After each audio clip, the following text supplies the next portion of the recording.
Protect your online privacy with NordVPN. Browse securely, access content from anywhere, and keep your data safe with military-grade encryption. NordVPN.com. That's NORDVPN.com.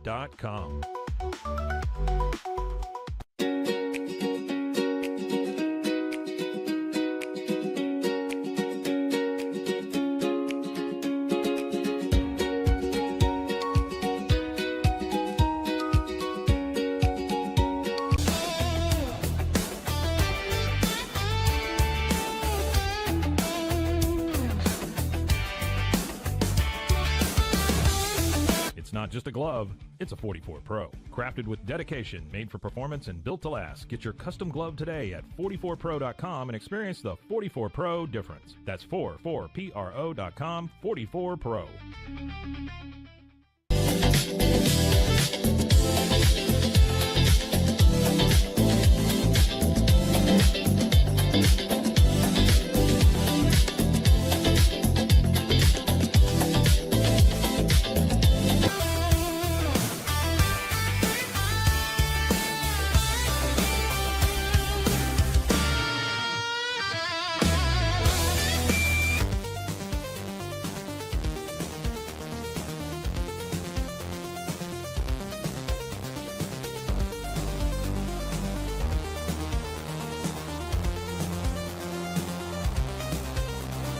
Patented handles were launched in 2018. We continue to push the boundaries of strength training. Join us in making your training more natural and effective. Visit Engels90.com to learn more and revolutionize your workout.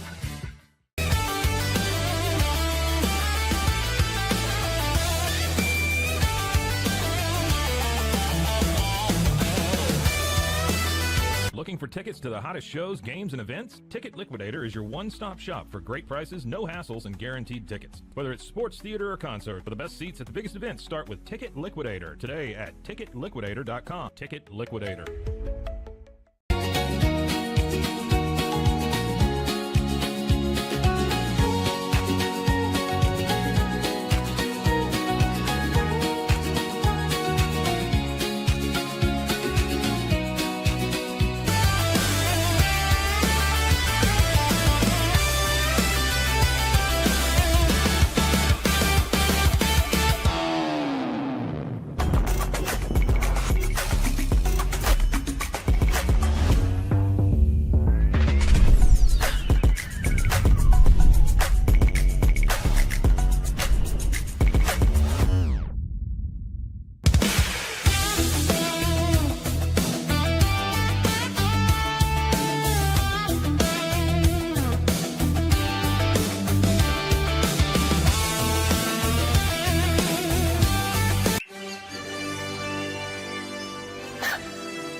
Introducing Bark in the Belly Premium Dog Food.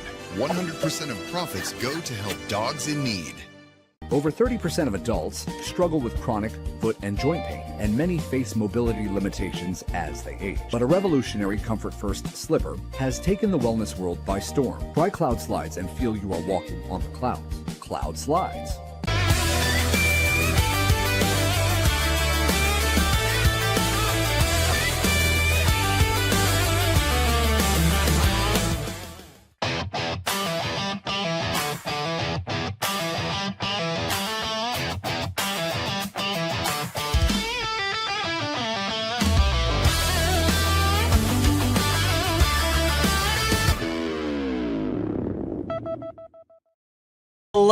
Hello, and welcome on in to a Victory Monday playoff edition of the Wicked Boston Show with Cam Stewart. I'm your host, Cam Stewart. Zach Burke is behind the glass. He's keeping us on the air 5 days a week, live on YouTube, 1 p.m. Eastern time, and then wherever you get your podcasts as well. Your lunchtime alternative to Boston Sports Talk Radio.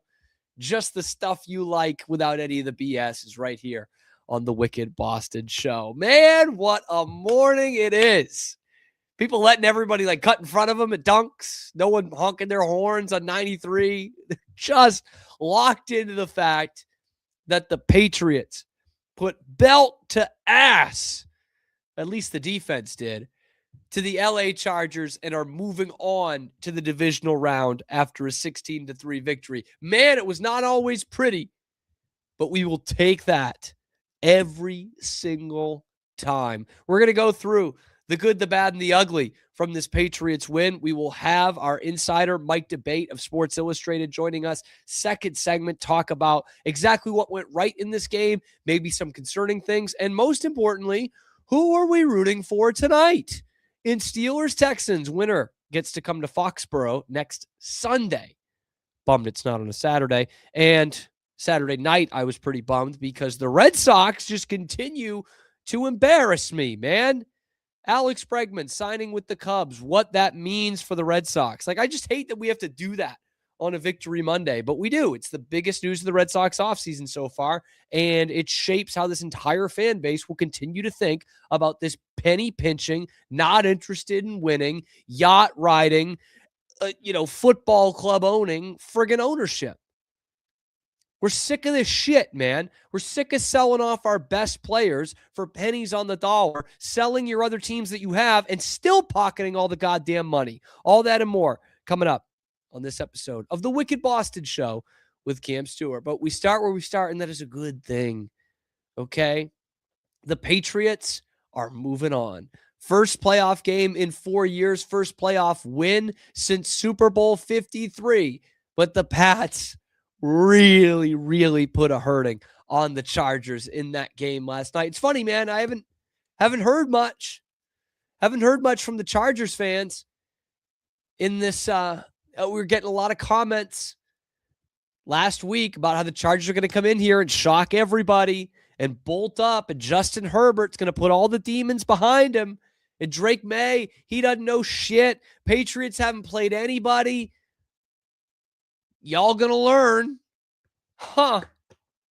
Still waiting for the Chargers to score a touchdown on this team. This was a suffocating, dominant defensive performance from the Patriots. And all anybody can talk about today is, well, Drake Maye wasn't that good. They just held Justin Herbert, who was like God's gift to a football team that didn't have anybody else, just held him to 3 points. And I think the absolute image of the game last night was after that fourth quarter fumble from Herbert that the Patriots forced. And he already took a couple of hits and an awkward slide on that drive. And here he is, gets twisted around, fumble, Patriots recover. The place is absolutely going bananas. Elite crowd in Foxborough last night. You can hear it through the TV, how crazy the place is going. And the Chargers are just scraping Justin Herbert off the turf like the ice on your windshield. Just scraping him off. Or Nick Sirianni after the Eagles fans egg his house a year after the Super Bowl, scraping him off the turf. Like, that was it. That was the image right there. You want to see the Justin Herbert highlights from last night? Here's one. Here's another. He just was running for his life. And by the way, the Patriots were not getting home early in the game. They were not, but that heat definitely turned up. How about this for a defensive performance from Zach Core and company? The Patriots brought the pressure on Justin Herbert 30 times. 30 times they dialed up pressure on 37 dropbacks. They just said, man, try and beat us. Like, we could sit back here in coverage all day, but you know what? We got some absolute freaking dudes on the back end that will lock up whoever your sorry-ass receivers are, and we're just going to attack the weakness in your team. It was one of my 3 keys to the game on Friday. Just blitz all night. Make them remember the night they faced the Titans, or in this case, the Patriots.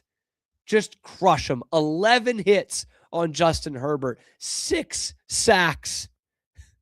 6 sacks. Last one up, peel him off the turf. And look, I do think Herbert's a good quarterback. I really do. But I was starting to get sick of hearing it all week of like, who has the MVP candidate at quarterback? Like, who? And I get it. The Chargers have a great defense metrics-wise this year. But I'm like, the Patriots are top 10 in every category too. Nobody's talking about us. Nobody's talking about Christian Gonzalez or Marcus Jones. Nobody's talking about Milton Williams, man. One of the big parts and the keys to the game that I gave on Monday was, yeah, the pass rush isn't great, but you got Kayvon Chaisson back. You got Milton Williams back in the lineup. They both go for 2 sacks each. Milton Williams was shutting this game down all by himself. Mike Vrabel said the big dogs come out to play in January. Yeah, they signed Milton Williams. They made him the most expensive Patriot ever after he had 2 sacks in the Super Bowl. His next playoff game, last night, 2 more sacks. This dude is a prime time player. Dickie V's a PTP, baby. That's Milton Williams. Those are the dogs you went out and got in free agency, man. I just cannot say enough about this defensive performance that the Patriots put out there on Sunday night. Is it the reason they won the game? Yes, it was. Absolutely, it was. And then, of course, the subject flips to Drake Maye. First career playoff game, putrid first half. Interception was a tip ball, but it's tipped at the line. Like, you got to get the ball airborne, son. Turned it over twice, should have turned it over 3 times. But for a heck of a recovery by Jared Wilson, an athletic play to recover that, or else that could have been a scoop and score. That could have been a touchdown for LA. And then we're talking about a totally different ball game. But all in all, it's the kid's first playoff game. Game was a little too fast for him in the first half. Lit it up in the second half. People aren't talking about that. He was 11 of 14 in the second half and has an absolute dime of a touchdown to Hunter Henry. Could have had 2 dime throws to tight ends, but goes 11 for 14 in the second half. And now people are talking about, well, are the Chargers even that good? This was legitimately from ESPN's website this morning. The Patriots still haven't beaten anybody good. Overreaction? No, not an overreaction. Oh, sure, they won, which is all that matters, but their performance did not scream number 2 seed Super Bowl contender, and it did little to tamp down the notion that they're an untested team that could struggle against good competition. Like, are you shitting me with this? Like, are you actually kidding? This is a playoff game. Like, it's a team that was 11-6. A team that was 3-0 against teams that were playing in the damn Super Bowl last year. One of the 2 teams to beat Denver. And you're telling me, well, the Chargers aren't actually that good. Like, give me a break, man. You can't tout Justin Herbert as dark horse MVP and talk about how great this defense is all week and then say, well, you know what? They're not actually that good. Cut the shit, man. It was like the Chargers had it, man, in terms of like the extraordinary stuff, right? Omarion Hampton was active, didn't really play. It was not cold. It was not windy. And it was a night game, so the biological clock isn't really that affected. And still, they got their ass kicked. 10 ways to Sunday night football. Just got belt to ass every way you look at it. And I said on Friday, this is a team that I said this game's going to come down to third down. And stop me if you've heard that one before, right? Every game comes down to third down. But especially when points are going to be at a premium, this is a team in the Chargers that was 3rd in the league in third down conversion rate overall. When you take those games to the road, they're 12th in the NFL. And they go 1 for 10 on third down. The Patriots suffocated them. There's no other way to explain it. And honestly, it starts with that goal line stand, right? Drake Maye throws a pick inside his own 10-yard line. Right at the 10, actually, is where it started. And they're going for it on 4th and goal from the 3 or so. And don't take the points. They don't get it. The Patriots go right down the field and score a field goal, but they go right down the field and score. Yeah, bearded bait. I'm here. I got time today. Y'all didn't dominate. Shit, you got lucky. How in the world did the Patriots get lucky? Where was the luck last night? Where was the bounce? Your bum-ass team was 1 for 10 on third down with your bum-ass, choke artist quarterback, and you're telling me the Pats got lucky. Sure. Yeah. The Patriots lost the turnover battle and won the game, but they got lucky. I'm sure of it. Yeah, I'd love to hear why. Like, God, this is what I mean, dude. These Charger fans they're delirious. They're not even living in the real world, it's incredible to me because all they do is lose playoff games. I'm seeing Sean Merriman on Twitter like, oh, I can't believe this happened. Like, really? You can't believe this happened? The Chargers exclusively lose playoff games. Justin Herbert, it's literally all he's done. He just loses playoff games, gets sacked a lot, and turns the ball over. In fact, he got lucky that wasn't a fumble inside the 10-yard line, inside their own 10-yard line, and it was just an incomplete pass because that would have been a touchdown right before the half. Although touchdowns were certainly at a premium in this game. I would say especially for the Patriots, but especially for the team that did not get in the end zone. But yeah, man, I can't help but think of all the goddamn luck involved with keeping a team out of the end zone for an entire NFL playoff game. Lucky. Responded to a lot of comments this morning. That was fun. I don't do it often. I really don't. I mean, I do because I like interacting with you guys that follow the show and watch every day. Like I do, like that's more fun, but I don't usually go back after a lot of shit talking from the week before, but this was fun. Like I can't believe the Chargers put out that team and thought they were going to win a road playoff game. That was embarrassing, brother. That was embarrassing. And the comments I'm still seeing flooding in are embarrassing. That was as perfect a defensive game plan as you could have had for the Patriots. Like just blitzed them all night, try and block it. Couldn't do it.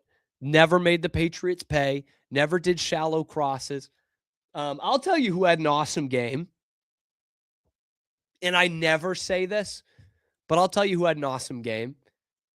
Chris Collinsworth did. Like he just did, man. He was on top of it.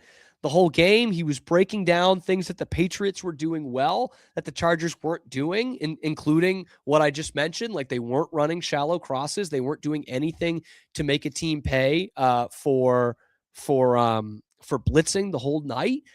He had a good, honest, kind of commentary on Will Campbell, who did not have a good game for the Patriots. That left side was battered and bruised, and Khalil Mack, who is still effective, but let's be honest, his best days are behind him. Khalil Mack was just bull rushing him the whole night, just power rush. And that could be a disaster if they play the Texans, who can get after the quarterback just about as well as anybody in the league. That could be a disaster. But Collinsworth, man, he was on top of it. He was arguing some of these calls. It was a very, very poorly officiated game. All the way around. That phantom first down that should have been a 4th and 1 for the Chargers. The hands to the face that was not called on one of the first half sacks. There was for the Patriots, by the way. There was a lot of just missed calls and makeup calls that didn't make any sense. It was a very poorly officiated game. But all in all, did Drake Maye paint a masterpiece? Nope.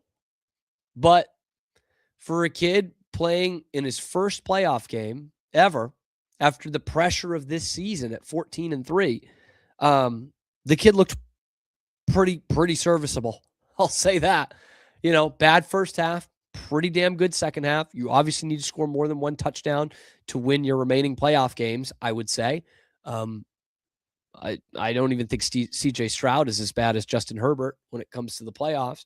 So it's going to need to be better. You're going to need to take care of the football, which Mike Vrabel made very clear. in his post-game presser. But at the end of the day, you got to win. Your defense bailed you out, but you got a W. And that's the most important stat that you can get in your first ever playoff game. So those are the prevailing thoughts, man. I mean, if you're looking for the bad part of this for the Patriots, if you're one of those kinds of fans who's looking for, what can get better, offensive line certainly could have played better. Drake could have put 2 good halves together instead of just one, but they're still in the dance. And I'm fascinated by this game tonight and what that matchup's going to be. I've said it for weeks now, that Houston is a team that I don't want to face. Pittsburgh's the team that I want to face more than anything. Like, if you offered me $1,000 right now or playing the Pittsburgh Steelers, let's just say it would be close. All right. I really could use $1,000 anytime. But let's just say I'd take a minute to think about it. That's how bad I want to play the Steelers. But let's get some more reaction from this game. Let's find out what went wrong, but mostly what went right, and who Patriots fans should be rooting for tonight in Steelers versus Texans. We're going to bring in our Patriots expert, Mike Debate, on the other side of this very short break on the Wicked Boston Show.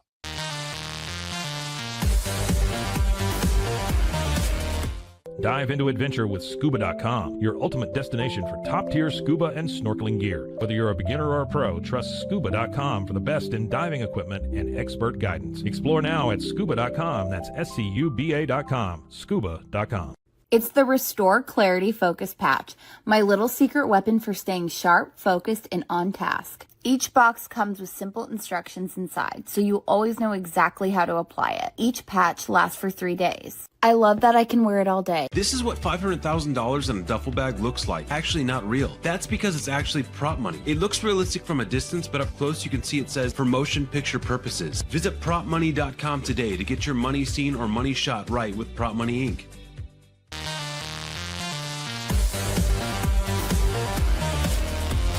Golf Partner, the world's largest golf store network, offers more purchasing opportunities than anywhere else. With a dominant market share and a wider selection of quality secondhand golf clubs than our competitors, we make it easy for you to enjoy the game with affordable, top-quality equipment. Golf Partner. It doesn't matter if your investment budget is small or big. All you need is Benzinga Pro and its powerful news alerts, price tracking, and portfolio monitoring. Subscribe now, and we'll skyrocket your portfolio today. Experience with the Bosley MD hair regrowth kit was amazing. It was easy to use. It let me take off my hat. I could go in public and have my picture taken and feel normal again. BosleyMD.com.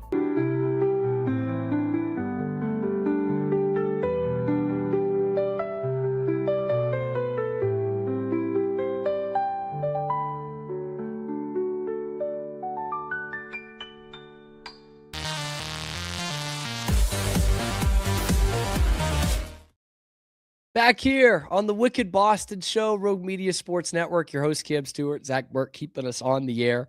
Live on YouTube every weekday, 1 p.m. Eastern time, and then wherever you get your podcasts as well. The Chargers were scraping Justin Herbert off the turf last night. Good luck scraping this smile off my face this morning. Because for the first time since I had more hair and hadn't even completed a college degree yet, the Patriots have won a playoff game. Pats dominate the Chargers 16-3 to advance to the AFC Divisional Round. We have got to break down the good, the somewhat bad, and the somewhat ugly with Mike Debate, our resident Patriots expert. He joins every Monday, now Monday afternoon, Mike, coming off a Patriots playoff victory for the first time on this show. Mike, before we get into like the nitty gritty, because you're so great at that, I do want to revisit this comment from the first segment because you are the expert here. Maybe you can help me. Pats dominate 16-3. Don't even let the Chargers in the end zone. But according to some Chargers fans, the Patriots got lucky. Let's start there. Can you tell me where the Patriots got lucky last night? Well, it didn't snow. Maybe. Yeah. I guess it's crazy. People are going to believe what they want to believe. And, the bottom line is this New England Patriots team last night, especially that defense, did things we have never seen before in a playoff game in the Super Bowl era. That does not sound like luck to me. The Patriots allowed 3 or fewer points. They had 6 or more sacks. They allowed 2 or fewer combined third and fourth down conversions. Los Angeles Chargers came into this game saying that they own third down. They lived on third down. They were the third down conversion machine. Patriots absolutely shut them down last night, allowed 160 or fewer passing yards. Combined, that's never been done in the Super Bowl era. The New England Patriots did that last night. They were able to get key stops when they needed to. They made timely plays when they needed to. Playoff football is never perfect, but to deem it as lucky, yeah, it just sounds like sour grapes to me. I don't know. It sounds pretty lucky. Sounds pretty lucky. We're going to talk about this slugfest here that you just kind of brought up. Were you surprised? Like, I know we had talked about it a little bit last week. I talked about it on the show that it was going to be more of a running game. I know you had written something like that as well. Were you surprised just at how it shook out, that there was only one offensive touchdown in this game? Yeah, well, I mean, you got to credit the Chargers defense. As much as the Patriots came to pressure Justin Herbert, and they did a phenomenal job of that. The Chargers set out to do the same thing to Drake Maye, and for about three and a third quarters, it worked. Yeah. They really were able to put a lot of pressure on, confuse Drake. It wasn't necessarily his best outing. Even when we spoke to him afterwards from his post-game podium, he acknowledged as much and said that it wasn't his best effort. He needs to be better in the divisional round. But bottom line, it all comes back to making plays when you need to and finding new ways to win. It surprised me that they didn't necessarily go to the running game a little bit more. I think they may need to do that in the divisional round, but the Pats were able to find the seams when they needed to, and their touchdown drive and that touchdown pass between Drake Maye and Hunter Henry. And how happy are we for Hunter Henry here getting that reception against his former team was a thing of beauty for Patriots fans. So, yeah, it surprised me a little bit that they went away from the running game, but when you look at what the Chargers were doing defensively, they had to take every opportunity that they had and seize the moment as it happened. Credit the Patriots. They did that better than the Chargers last night. And boy, how fun was it? It was actually kind of the perfect weekend for Patriots fans. I know a lot of people would like to see Buffalo lose, but you had great entertaining games all weekend, right? All down to the last play, last 2 minutes. And in the Patriots game, of course, you're nervous the whole time, but it's kind of wrapped up. It wasn't that exciting from a neutral standpoint. They were up. By the time they go up 13 in the fourth quarter, you're like, okay, this is done. Like, in reality, that's the way you're thinking. But right. We are reacting to a dominant Patriots performance, especially on the defensive side of the ball. We're here with Mike Debate from Patriots on SI after this first playoff victory for the Pats in nearly 7 full years here. I do want to take a look at some of the good and the bad, because dominant defensive performance, but you look at some of the things on the other side. Offense wasn't clicking most of the game. Will Campbell had a tough night. We hadn't really seen that since the infamous Myles Garrett game, which should be sending us a bouquet of some kind for helping him get to that single season sack record. You lose the turnover battle as well. So even with all that said, is that a good sign or a bad sign for the Patriots that they kind of committed some of the hallmarks of losing a game and still won a playoff game? Well, under most circumstances, it would be a good sign.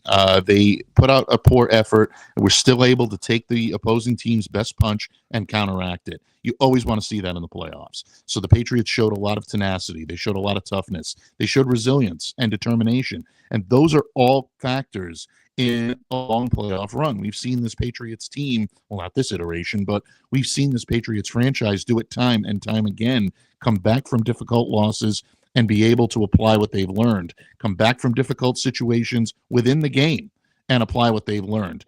28-3 is still living in the folklore of NFL history because of the Patriots' resilience and their ability to never say die and always believe that as long as there's time left on the clock, there's a chance to win the game. Now, the thing that concerns me is what you just mentioned, Cam, and you hit the nail right on the head. The left side of that offensive line had a very tough game last night. Will Campbell allowed 2 sacks, 6 total pressures. Jared Wilson allowed 2 sacks, 4 total pressures. The Chargers defensive line won the battle in the trenches, no question about it. 12 pressures, held the Patriots to an average of 38% rushing success. So you want to know why the Patriots went away from the run a little bit? That may hold a pretty good indicator as to why they did that. If the Patriots are going to be successful in the divisional round, especially if they get the Houston Texans, they're going to need to clean that up. Mike Vrabel and this coaching staff understand that. He and Doug Marrone and Josh McDaniels are going to be working diligently all week long to coach up that left side, to coach up the entire offensive line. Throw Garrett Bradbury, Michael Wenu, and, of course, Morgan Moses into that mix as well. They all need to be playing as one in order for the Patriots to win. And you didn't see that last night. And they were fortunate that they caught the Chargers on a night where they were able to capitalize on that. It's because the defense was playing in such an otherworldly type level that they kept the Chargers off balance. They're going to need to replicate that effort in the divisional round. That's going to be tough to do. This offensive line clearly needs to be better.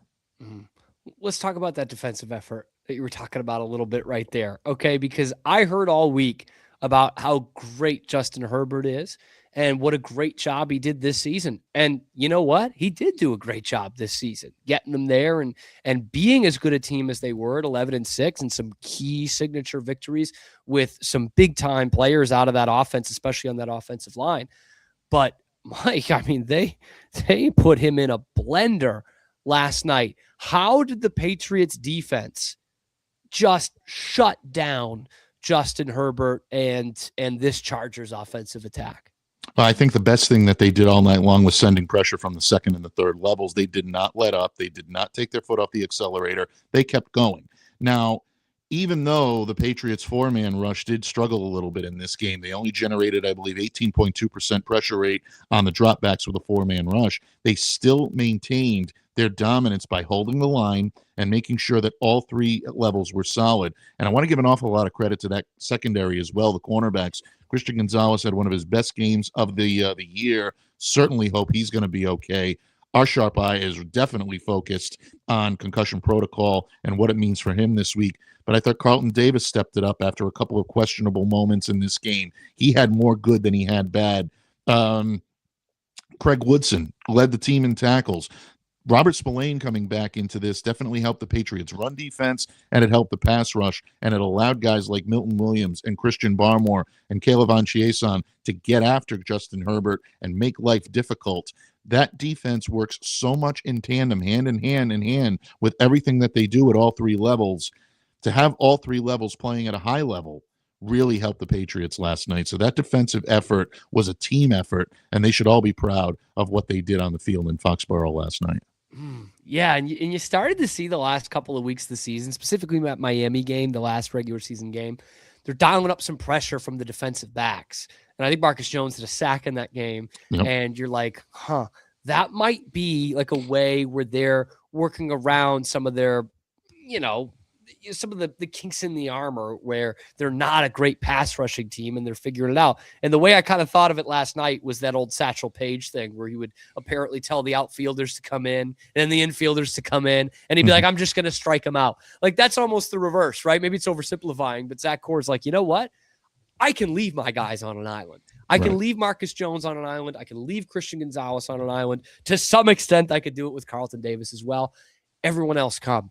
I wanted to highlight some of the dogs, right? Mike Vrabel said the dogs come out, the big dogs come out in January. Milton Williams absolutely showed that and why he's one of your most important players. Christian Ellis also played a massive role in this game last night. Talk about those two guys in particular and what they showed you. Nonstop energy and a never say die attitude. And again, it comes down to them buying into what their coach is saying and understanding their role on this team.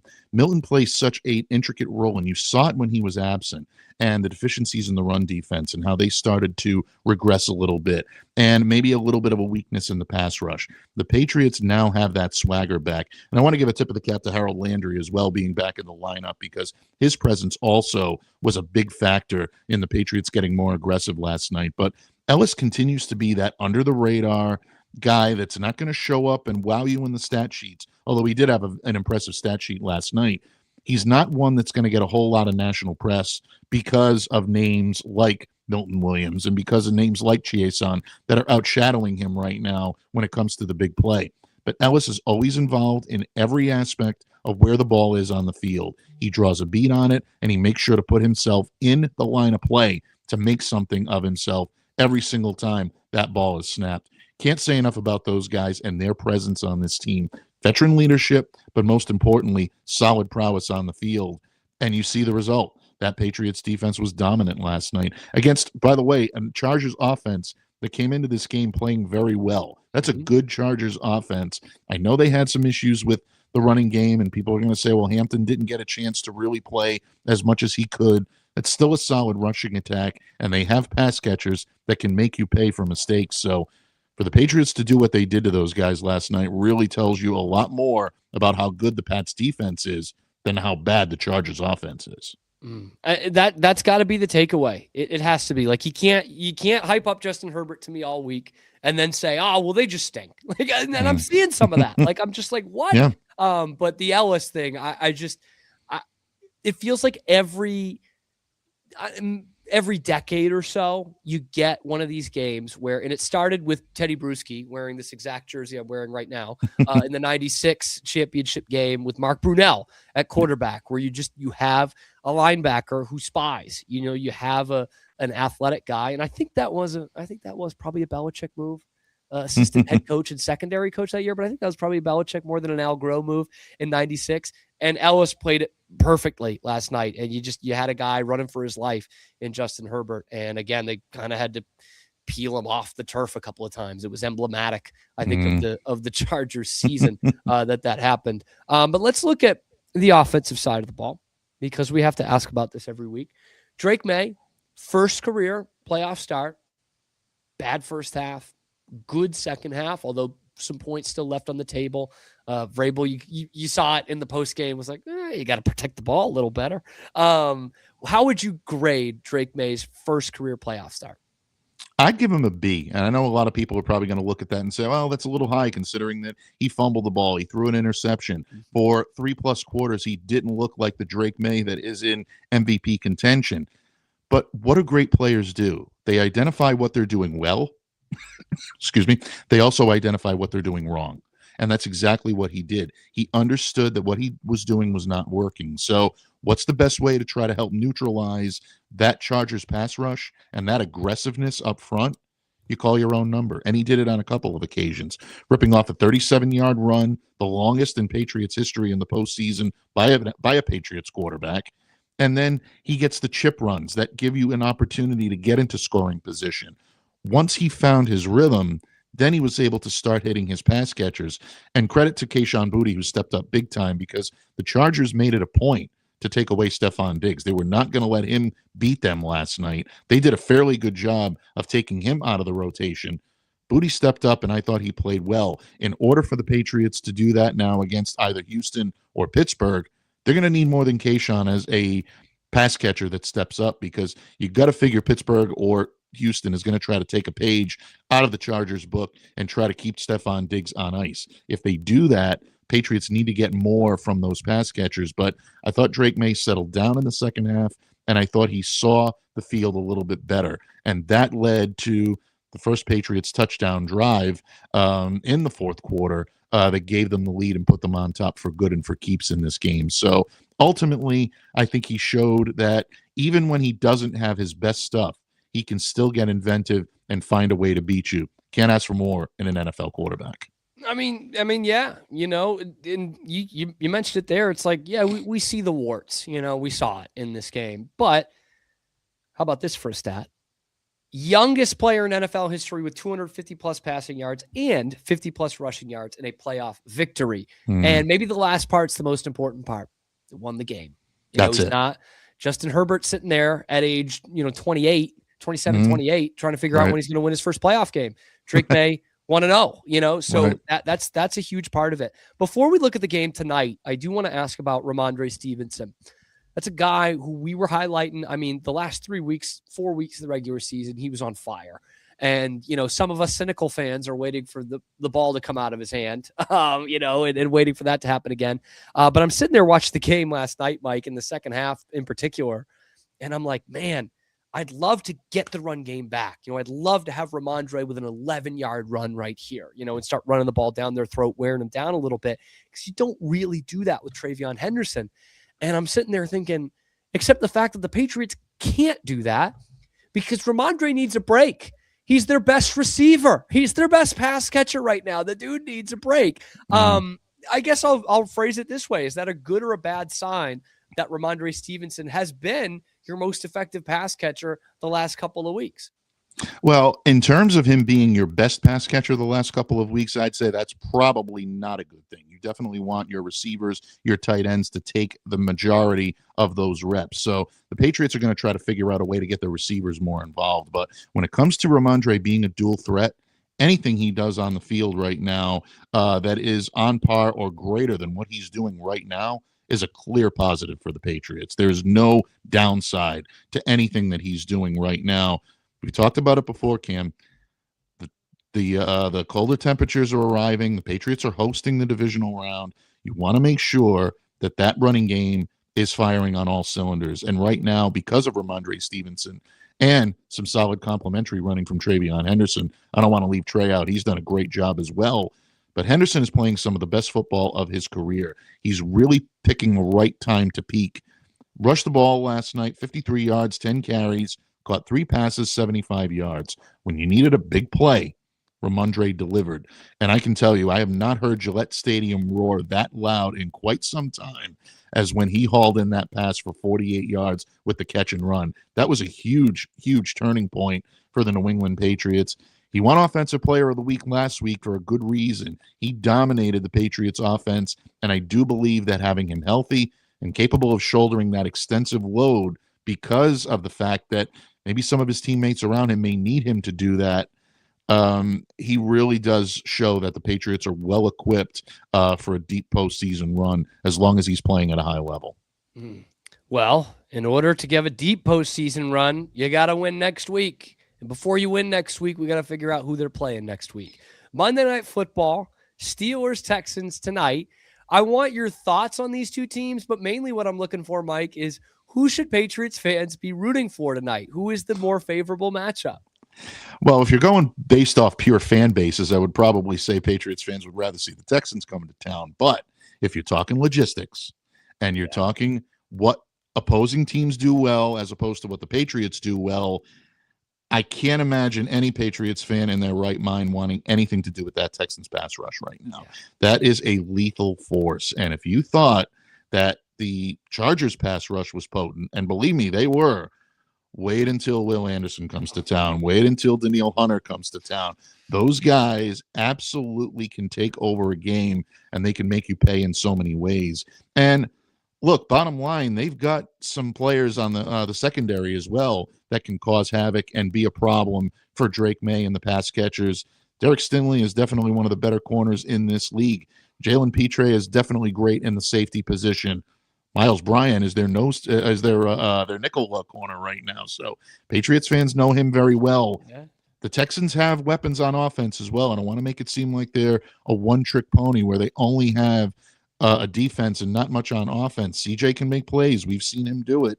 He can take his team to the next level. That's a team right now that is playing at a high level. So if I'm the Patriots right now, Houston is probably the matchup I don't want. But let's not forget that the Pittsburgh Steelers, one of the few teams to beat the Patriots this year. And until he officially retires, I am not willing to count Aaron Rodgers out of any situation. There is always a chance for that old school magic to come back. He's got guys that can make plays on that team, whether it's Thielen, whether it's Freiermuth, whether it's DK Metcalf. They can make you pay, and they can make you pay in a hurry. And that Steelers defense has playmakers as well. Cam Hayward, TJ Watt, Patrick Queen. They're capable of getting you at a number of different levels. Back against the wall right now, I would probably say I'd rather the Patriots face the Steelers because I think they match up better. But both teams are going to come in here, and if they're coming in off of a win, they're coming in ready to rock, and they're going to pose a threat no matter what.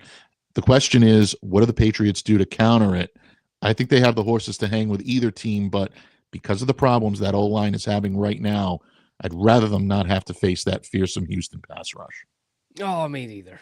I think Will Anderson is still. I think Drake Maye is still familiar with Will Anderson. I think it was 3 sacks against him last year. That was Drake's first career start. So I would love to see the Steelers in here again, because I just searched Patriots Steelers playoffs, Google, YouTube, and I'm a swine and excrement, man. I'm absolutely loving it. So I would love for that tradition to continue. I will be one time only rooting for the Pittsburgh Steelers tonight, I think. Mike, we always appreciate your time. That is Patriots on SI, Mike Debate. He's got his big takeaways out. I didn't want to take all of them for this show, so you guys can check them out on the website as well. Mike, always appreciate your time and look forward to, because we've earned another date with you next Monday. Look forward to talking to you then. Absolutely. And hope there are a couple more after that as well. But look, bottom line, folks, enjoy this run right now. If you're a Patriots fan, it is a lot of fun. Gillette was as electric as I've heard it in quite some time, since before the days that Tom Brady left. And there is a magic back in Foxborough and at Gillette Stadium right now. So if you're heading up this week, continue to do so responsibly, level-headedly, but have a good time and enjoy yourself and enjoy Patriots football. They're playing at a high level right now. Oh, it's fun. It is fun. And it's always fun having you on. Mike, can't wait. We look forward to it. And we will be tuned in tonight. And I'm sure Mike and I will be going back and forth just a little bit on what's happening in that game tonight. Can't wait. It's a play-in game. It really is. I wish we could be playing on Saturday, which was always Robert Kraft's preferred. We'll have to play Sunday because of that. But we will have the breakdown and all of that when that happens. But let me know what you think. Like, who do you want the Patriots to play? Let me know in the comment section below. Be sure to like the video, subscribe to the channel. We come at you live on YouTube every weekday, 1 p.m. Eastern time, and then available wherever you get your podcasts as well. It is your lunchtime alternative to Boston Sports Talk Radio. It's right here on the Wicked Boston Show with Cam Stewart. When we come back from our very brief commercial break that helps keep us on the air, we're going to go the polar opposite. The Patriots are the pride of New England right now. The Red Sox are the bane of New England, the embarrassment of New England. They have done it again. More money lining John Henry's pockets, less talent on the field. We'll break down the latest as Alex Bregman goes to the Cubs. That's next on the Wicked Boston Show.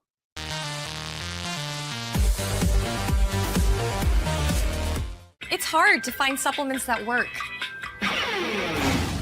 No, thank you. Plant-based supplements made from the Earth's most powerful plants for your immune health, gut health, workouts, and more. Find out more at auraorganic.com.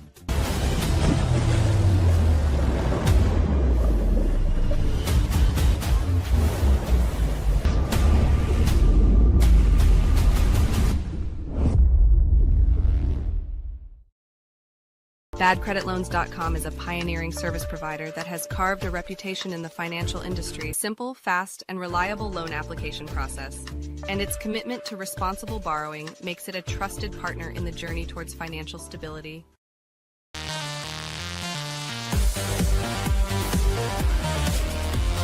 A house is a property, but we live in homes. Home sweet home. Homes where the heart is. We aim to deliver the best home buying and selling experience so you can spend less time real estating and more time living. With Ease US, make studio quality voiceovers for your videos online in over 149 languages and dialects. Never been easier to create professional grade videos and voiceovers. Try it today at easeus.com. That's EASEUS.com. Ease US.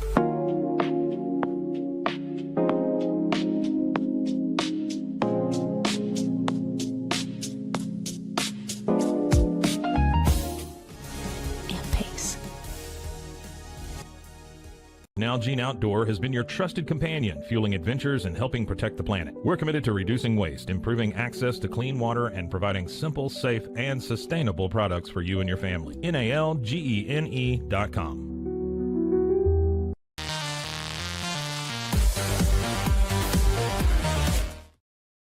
Back to the show. Wicked Boston Show here on Rogue Media Sports Network. Your host, Cam Stewart, Zach Burke behind the glass, keeping us on the air 5 days a week, live on YouTube, and then wherever you get your podcasts as well. Boy, am I sick of the Red Sox. I'm probably the biggest Red Sox fan you know. I'm sick of the Red Sox's bullshit. And in a weekend where we should only be focused on the Patriots being back in the playoffs and winning a playoff game, I got to deal with Alex Bregman signing with the Chicago Cubs. I mean, all we talked about at the end of last week was how great this is shaping up for the Red Sox and Alex Bregman, right? The Cubs don't really need him.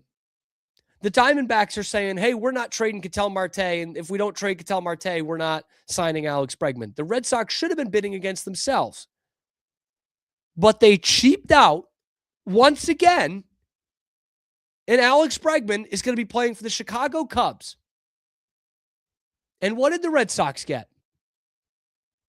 They were a wild card team 3 months ago, and now they're worse. They're worse.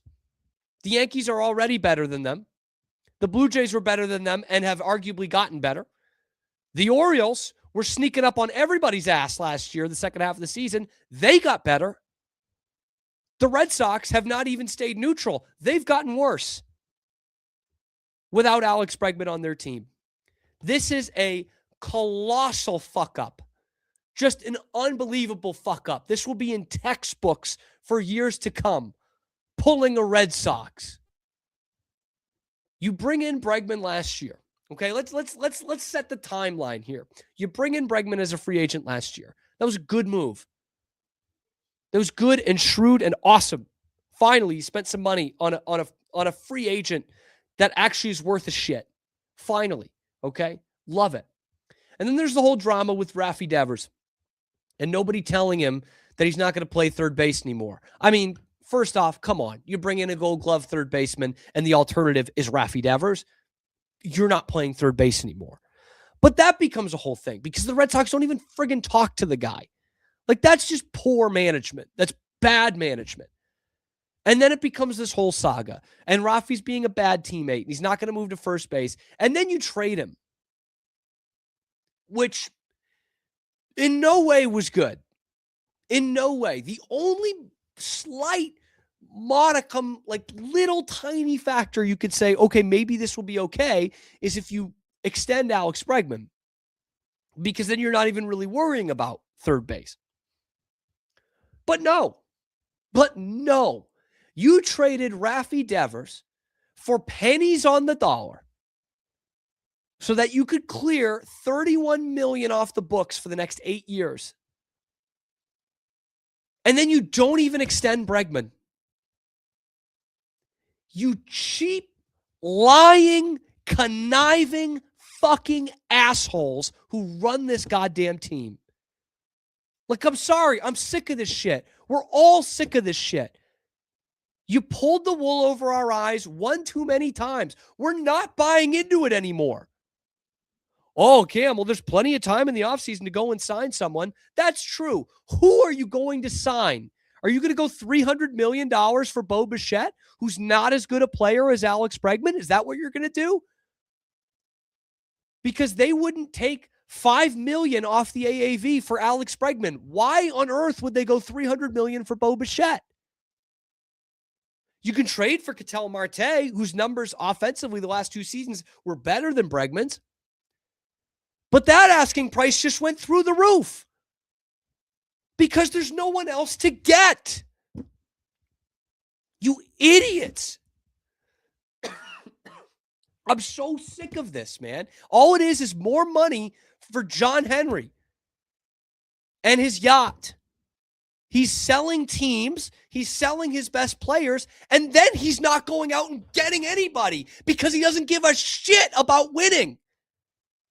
This whole organization doesn't give a shit about winning. They practically lucked into it last year. They've got a great farm system that was set up by the other guy that you fired. You went out and got one free agent, and you let him go after 1 year. You are the biggest punchline in Major League Baseball. That's a tough thing to do. It's a really tough thing to go to the postseason and then be the biggest punchline in baseball. But damned if the Red Sox haven't figured out a fucking way to do it.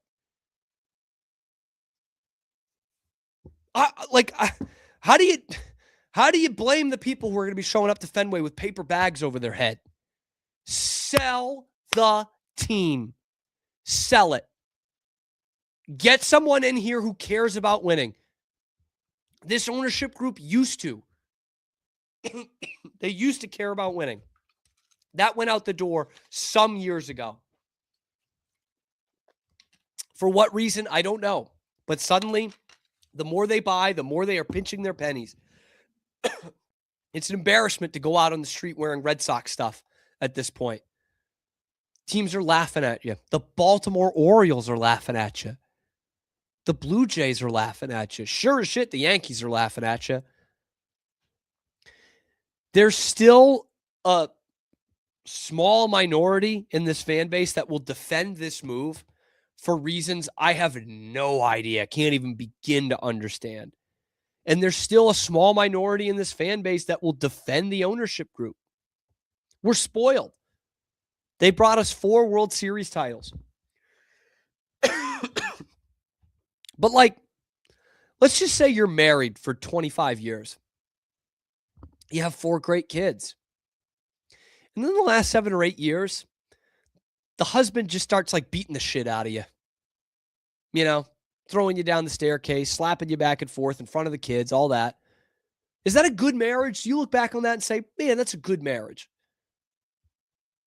Or do you say, I should leave this guy if I can? I think you go with the latter. That's what Red Sox ownership is right now. They gave you 4 World Series, and then they took everything away from you. And it's a lifetime appointment. They're not gone unless the good Lord tells them it's their time or they think it's time to sell. You're stuck with them. It's not a manager. You can't fire him. Not a GM. You can't fire him. Can't trade away his contract. They are here until some other outside power that we have no control over says they're not going to be here anymore. Whether that's divine or John Henry himself saying, I got to sell this team. Please do us a favor, John. Just do it. You can trade Rafi Devers and never sign a free agent and just keep your team in this limbo where they're never going to win because they never sign free agents. You can do that and save a couple $100 million, or you can sell the team and get a couple $2 billion. I think that's what we need to start telling John W. at this point. Could save even more money by selling them. How's that sound? Can have as many people go missing on your yacht as you want because you'll just keep having more yachts. It's embarrassing. The word is embarrassing. You know, you traded Rafael Devers in the prime of his career for Jordan Hicks, Kyle Harrison, and 114 games of Alex Bregman. What do you have to say for yourself? What are we doing here? We have been blessed my whole life with having ownership in this city that wants to win, right? Even the Bruins, who pinch pennies more than all the rest of them combined, used to be. They did care about winning. They put a team on the ice that could win. They spent up to the cap to win. The Red Sox, no interest in doing that. And we're just going to hear these blowhards, Sam Kennedy, robot Craig Breslow, talk about, could we use another bat? Oh, of course, everyone can use another bat. But you fucking had one. You had 2. And you let him go for nothing. Nothing. And then you just say, okay, Roman Anthony, Marcelo Meyer, Christian Campbell, Masa Yoshida, carry us to glory. You saw after last season that it's not good enough, the team that you had, the way the roster was assembled, it's not good enough. You needed to add to it. You have fucking subtracted from it. How does any of that make sense? It is an absolute embarrassment. Any way you slice it, it is a fuck up of epic proportions. God, I hope this isn't the episode my grandmother listens to. But how can you not be this angry? Like they're gonna have the most expensive tickets in baseball, like they do every year. You're gonna go to a game, family of 4. It's gonna cost you $500 to go. No parking. You want to get the kid a Sox hat at the pro shop? Oh, good. You're in luck. It's only $52 to buy an adjustable hat. Oh, the kids want a hot dog? All 4 of you want a hot dog? There's $50 more. Oh, but you got to have a drink with it. That's $100 at the concession stand. To see Masataka Yoshida hitting DH and hitting 4th.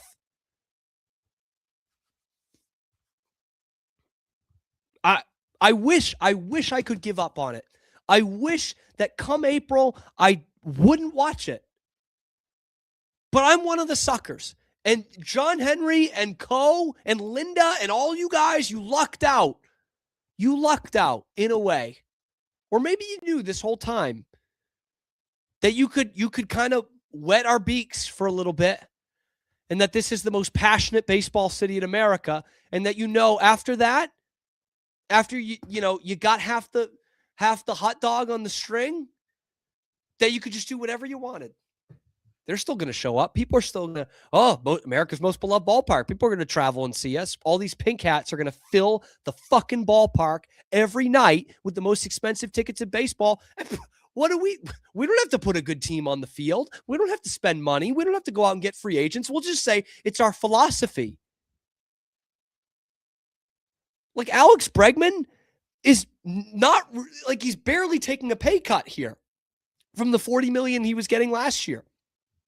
And the Cubs, to their eternal credit, because they've been accused of not spending money either, because they're going to let Kyle Tucker walk. They're sitting there saying, we didn't want to tack on the extra couple million last year and go to the 5 years. Now we know that's what it's going to take to get Alex Bregman. So let's not fuck around. Let's do it. 5 for $175. That is not a crazy number. That's not a crazy number at all. Pete Alonso's number was not a crazy number. No, 29 teams in Major League Baseball think that's not a crazy number. The Red Sox think, whoa. No way. We're going 10 extra, $2 million a year, which, by the way, is all deferred. It's literally the model that's laid out by winning teams, guys in their 30s, free agency, deferred money, and the Red Sox say, no, it's everyone else that's out of touch. It's the teams that win the frickin' World Series. Those teams are out of touch. We know how to build a team. Give me a fucking break. God, this team makes me vomit. This franchise.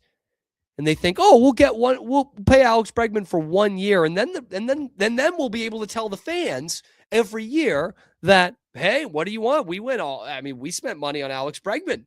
Gave him $40 million. What do you mean we don't spend any money? It's just like I'm already feeling it. I can already hear it out of Sam Kennedy's stupid fucking mouth, and it makes me want to vomit. It does. Do the Red Sox make you want to throw up? Let me know in the comment section below. Then be sure to like the video and subscribe to the channel, because that really helps me, and I've probably popped a couple blood vessels here. So please, it's completely free. Because we come at you live on YouTube every weekday, 1 p.m. Eastern time, and then wherever you get your podcasts as well. It's your lunchtime alternative to Boston Sports Talk Radio right here on the Wicked Boston Show with Cam Stewart. Thank you to Zach Burke. Thank you to Mike Debate, as always. Thank you to those who joined along for the fun. We will see you tomorrow after we know who the Patriots are going to be playing next Sunday on the Wicked Boston Show.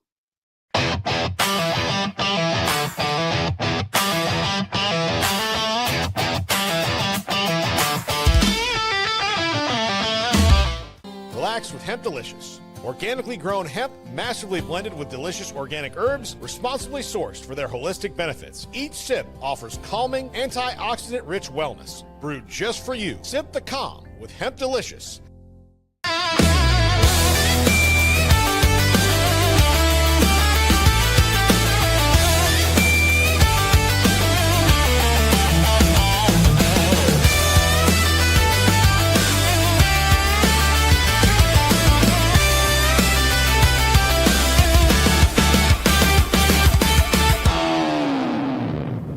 At Open Goal USA, we're revolutionizing training for both soccer and lacrosse with our innovative portable rebounders. Perfect for players of all ages and skill levels. Visit OpenGOAAALUSA.com and elevate your training today.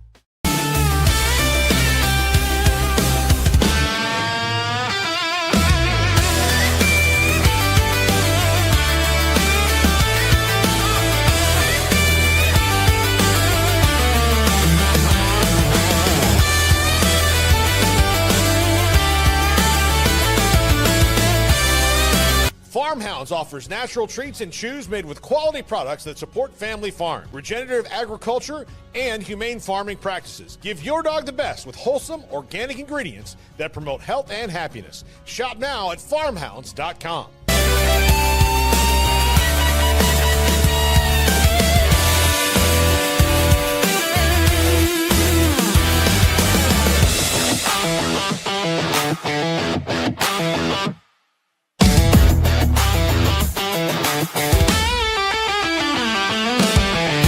Get paid faster with Bill, the easiest way to send, receive, and manage your payments. No more delays, no more hassle. Whether you're a freelancer or a business, Bill makes payments seamless and secure, simple, fast, and reliable. Sign up today at Bill.com.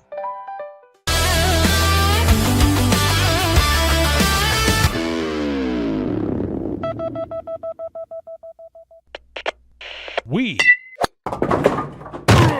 are Rogue Media Sports.